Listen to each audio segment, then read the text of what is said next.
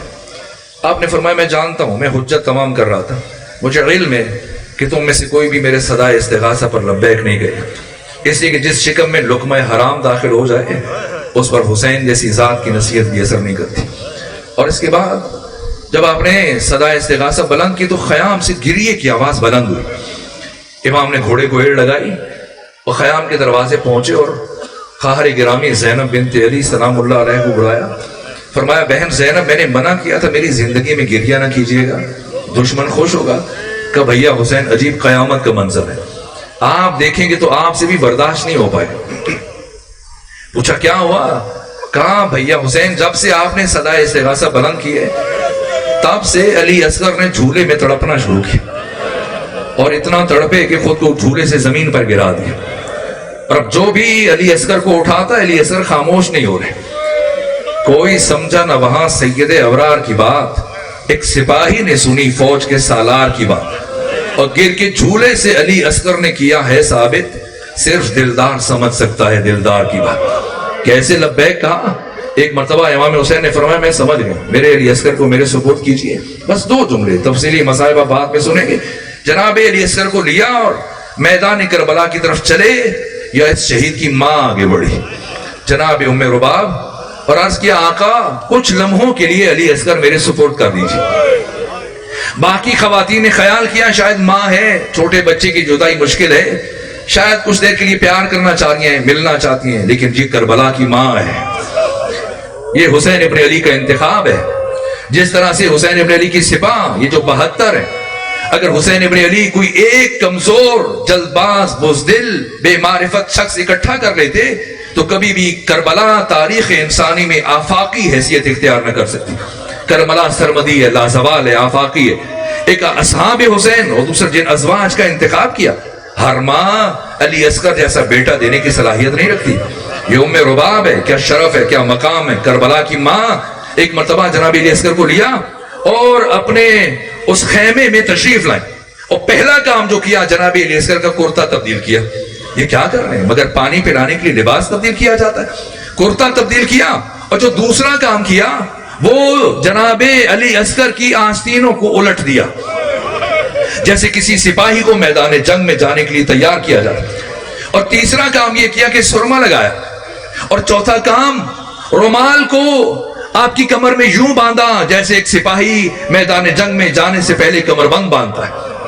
اور پھر حسین جناب علی اصغر کو اپنے ہاتھوں پہ اٹھایا اور وصیتیں شروع کی. اور پہلی وصیت جو جناب ام رباب نے کہا اے علی اصغر میں نے سن رکھا ہے آج کے دن آپ کو تیر لگے گا، اور بیٹا علی اصغر جب تیر لگے تو رونا نہیں، گریہ نہ کرنا، ہو سکے تو مسکرا دینا، اس لیے کہ آپ کے بابا حسین صبح سے لاشیں اٹھا کر تھک چکے ہیں، آپ کو روتے دیکھ کر ان کے دل میں زیادہ تکلیف ہوگی۔ اور بیٹا علی اصغر، اب اگر آپ کی دادی فاطمہ زہرا اور آپ کے دادا علی حوض کوثر پر آپ کا انتظار کر رہے ہیں، اور جب وہ حوض کوثر پر آپ کو جام کوثر پیش کرے تو خبردار اس وقت تک نہ پیجیے گا جب تک آپ کے بابا حسین نہ پہنچ جائے، اس لیے کہ آپ کے بابا حسین آپ سے زیادہ پیاسے۔ اور اس کے بعد فرمایا اگر آپ کی دادی فاطمہ زہرا پوچھ لے کہ بیٹا علی اصغر آپ کی ماں نے آپ کا چہرہ دھلا کر کیوں نہیں بھیجا، تو بتا دینا کہ کربلا میں پانی پینے کے لیے بھی موجود نہیں تھا، ورنہ میری ماں میرا چہرہ دھلا کر بھیجتی۔